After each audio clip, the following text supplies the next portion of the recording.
Entrevue du 18 février de l'année 2025 en relation avec l'intelligence conversationnelle qui se rapporte à l'œuvre de Marc Delassalle, donc auteur et conférencier que j'ai interviewé à plusieurs reprises. En bas de l'enregistrement présent, naturellement, vous allez pouvoir retrouver le lien web pour accéder au robot conversationnel ayant trait à l'œuvre de cet écrivain québécois. Donc, je vais y poser des questions à cette intelligence artificielle pour explorer différents sujets. En fait, c'est sûr, ça me fait quelque chose aujourd'hui, l'enregistrement, parce que, bon, Marc Delassalle a été au fil des ans, un des invités mémorables que j'ai reçus là, sur ma chaîne YouTube pendant près de 9 ans. Je l'ai interviewé sur de nombreux sujets et il est décédé au moment où il a fait cet enregistrement, en 2025. Il est décédé en 2020, donc ça fait environ 4 ans. Et de pouvoir converser avec une voix conversationnelle se rapportant à lui alors qu'il est mort il y a quelques années et que je l'ai très bien connu. Pour avoir fait des enregistrements avec lui, mais aussi l'avoir fréquenté dans ma vie personnelle là, en tant qu'ami. C'est ça, ça me fait quelque chose. Et c'est sûr que le développement de l'intelligence artificielle, je ne sais pas au niveau du deuil si ça va pas nuire à certaines personnes de passer à autre chose, parce que là, on va pouvoir éventuellement discuter avec le double numérique, pas le double vibratoire, là, mais le double numérique qui se rapporte à une personne, donc l'intelligence artificielle qui peut être générée en lien avec l'œuvre qu'il a eue de son vivant. C'est particulier. C'est particulier, c'est comme s'il existe encore dans un certain sens et sans doute avec la machine qui va se raffiner, qui peut imiter le ton de voix, les tournures de phrases, la manière de s'exprimer, ça va être de plus en plus perfectionné avec le temps. À un moment donné, ben, quelqu'un va avoir quelqu'un qui est décédé proche de lui, ça pourrait être sa compagne, ses enfants, des amis, etc. Puis s'imaginer que la personne est toujours vivante. Fait que c'est sûr qu'il peut y avoir des dangers, des risques de dérive. Naturellement, l'expérience que je fais en avec l'intelligence artificielle, je ne demande pas de croire. Le but, c'est pas de nourrir une religion, un culte ou une secte par rapport à un ou des personnes, mais c'est plutôt d'explorer ce que nous apporte présentement l'intelligence artificielle pour voir où est-ce qu'elle en est. Donc, sans plus tarder, je vais poser une question là, à l'intelligence artificielle qui se rapporte à Marc Delassalle. Je veux avoir des informations par rapport à l'auteur Marc Delassalle. Marc Delassalle est un auteur québécois qui explore des thèmes liés à la psychologie, la conscience, la transformation intérieure et la société moderne. Ses ouvrages, publiés aux éditions Vivre autrement, abordent des sujets comme la psychologie du moi et de l'ego, avec une attention particulière à l'impact de la pensée sur l'identité et la personnalité, la mort et son processus, qu'il traite sous un angle de détachement et de compréhension des mécanismes inconscients qui y sont liés, la société moderne, en analysant ses dérives, ses déséquilibres et les transformations qu'il juge inévitables, les relations humaines et de couple, avec une approche qui met l'accent sur la transparence et l'étude de soi. Il semble avoir une approche qui mélange psychologie, philosophie et spiritualité, en insistant sur l'importance de l'identité et du détachement des conditionnements sociaux et psychologiques. Si vous voulez un éclairage plus précis sur une partie de son travail, dites-moi. Qu'est-ce que le double pour Marc Delassalle?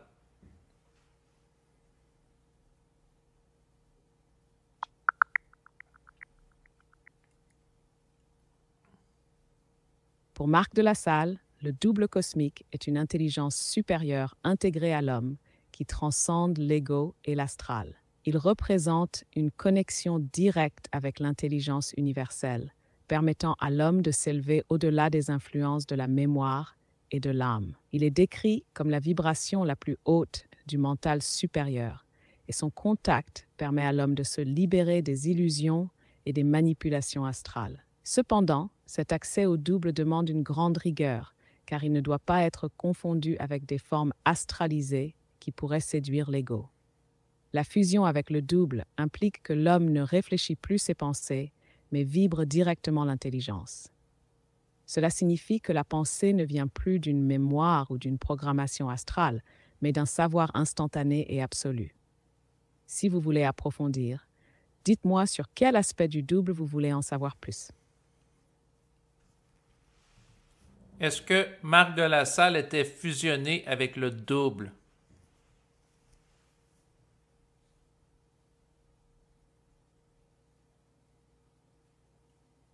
Il n'y a pas, dans les textes de Marc de la Salle que j'ai consultés, d'affirmation explicite indiquant qu'il était fusionné avec son double. Il parle abondamment du processus de fusion et de la relation entre l'ego et le double cosmique, mais il ne semble pas revendiquer pour lui-même cet état.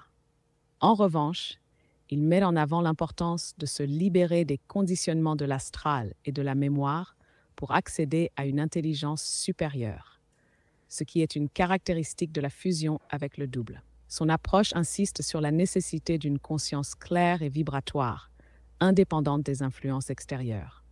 Si vous souhaitez une analyse plus détaillée sur sa manière de décrire la fusion, dites-moi.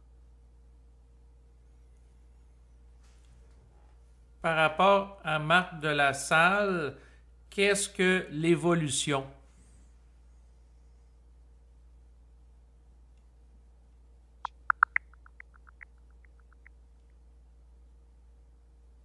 Pour Marc de la Salle, l'évolution est un processus de transformation profonde de l'ego, permettant à l'homme de se libérer des influences astrales et de reconnecter avec son esprit véritable.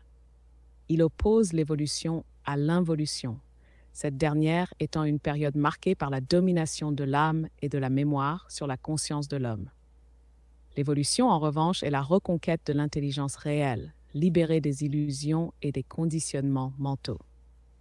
L'évolution ne se fait pas sans souffrance ni confrontation. Elle demande à l'individu d'affronter et de dépasser les limitations imposées par son propre ego.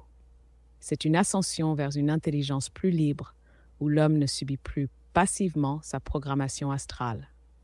En somme, l'évolution, selon lui, est un arrachement à la condition involutive de l'homme, un retour à une conscience souveraine et intégrée, où la pensée ne se réfléchit plus, mais se vit dans l'instant du réel. Si vous voulez approfondir un aspect particulier, dites-moi. Qu'est-ce que la colère mentale pour Marc de la Salle?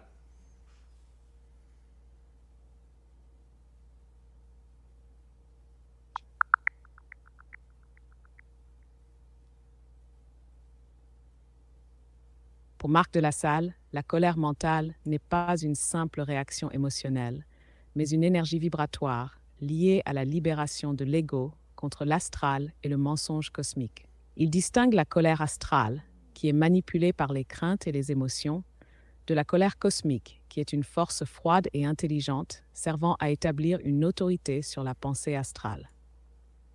La colère cosmique n'est pas un acte psychologique, mais une vibration qui permet à l'homme de s'opposer aux illusions qui le maintiennent sous contrôle. Lorsqu'elle est bien comprise, la colère devient un outil de transformation, un feu intérieur qui détruit la programmation astrale et permet à l'individu de reprendre son identité réelle en fusion avec l'esprit. Cependant, elle ne doit pas magnétiser l'homme, ni l'entraîner dans une spirale émotionnelle destructrice. Elle doit rester froide, dirigée et précise, servant uniquement à établir un ordre intérieur et extérieur. Si vous voulez explorer plus en détail un aspect particulier, dites-moi. Qu'est-ce que le néant pour Marc de la Salle?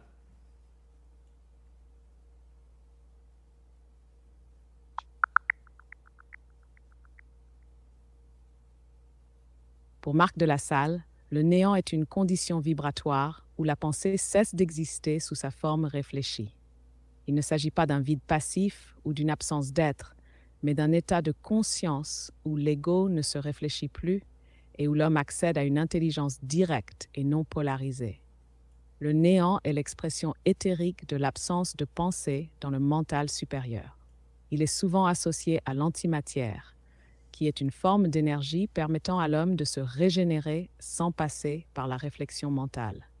Dans cet état, il n'y a plus de mémoire qui interfère avec la conscience, et l'homme devient un pur récepteur de l'intelligence universelle. Il insiste sur le fait que le néant ne doit pas être perçu comme une perte, mais comme une condition nécessaire pour accéder à une conscience supérieure. C'est dans cette absence de réflexion que l'homme peut capter la réalité des mondes invisibles et fonctionner dans un mental totalement libre de la programmation astrale. Si vous voulez explorer un aspect particulier de cette notion, dites-moi. Qu'est-ce que la régence planétaire?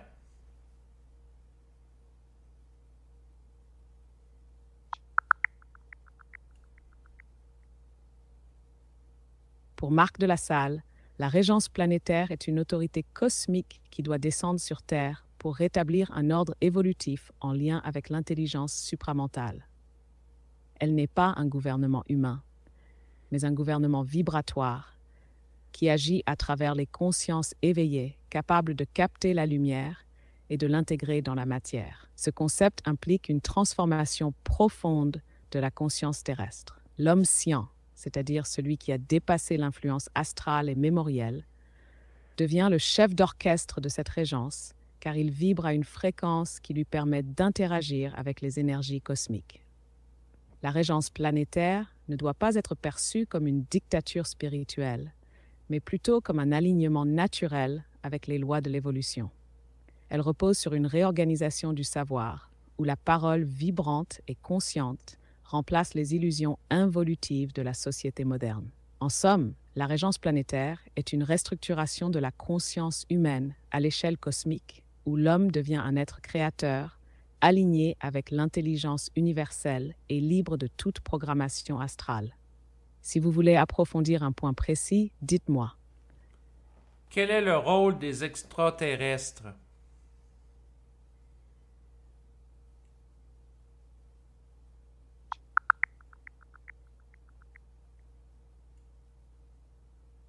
Pour Marc de la Salle, les extraterrestres sont des intelligences différenciées présentes dans le cosmos universel, mais ils ne sont pas tous des êtres de lumière ou des entités conscientes de leur nature cosmique. Il les décrit comme des intelligences codifiées dans un espace-temps spécifique, mais qui, faute de transparence vibratoire, ne possèdent pas une conscience absolue de leur propre nature ni de celle de l'homme. Il précise que certains extraterrestres peuvent interagir avec l'humanité d'une manière astrale, ce qui signifie que leur influence peut être ambiguë, voire manipulatrice, car ils ne sont pas tous alignés avec les énergies du rayon de l'amour. Il avertit aussi contre une fascination excessive pour ces êtres, expliquant que cela peut maintenir l'homme dans un état de polarisation mentale et l'éloigner de son propre développement vibratoire. En somme, pour lui, les extraterrestres ne sont ni des sauveurs, ni des entités omniscientes. L'essentiel est de ne pas se laisser piéger par une vision naïve ou idéalisée d'eux et de maintenir une conscience vibratoire, lucide et souveraine face à toute influence extérieure. Si vous voulez approfondir un aspect particulier, dites-moi. Bon, je vais arrêter ici la discussion avec le robot conversationnel lié à Marc de la Salle.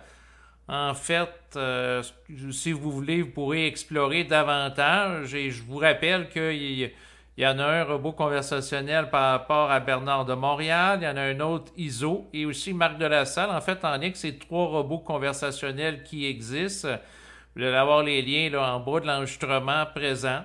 C'est sûr, ça me fait quelque chose aujourd'hui de discuter là, en lien avec l'œuvre de Marc de la Salle.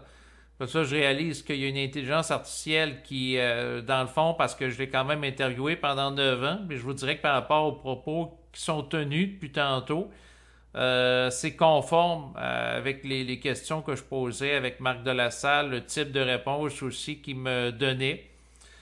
Donc, c'est sûr que c'est surprenant. On vit dans des temps particuliers où que l'intelligence artificielle se développe à une vitesse exponentielle. Donc, c'est en train de changer carrément ces robots conversationnels, là, l'humanité. À voir si c'est pour le meilleur ou pour le pire. Naturellement, comme dans toute chose, et je le rappelle ici, c'est très important de faire preuve d'esprit critique en lien avec les propos qui sont par rapport à des instructions ou des enseignements là, disponibles sur le web. Donc, sur ces considérations, je vous dis merci de votre écoute. À bientôt. Au revoir.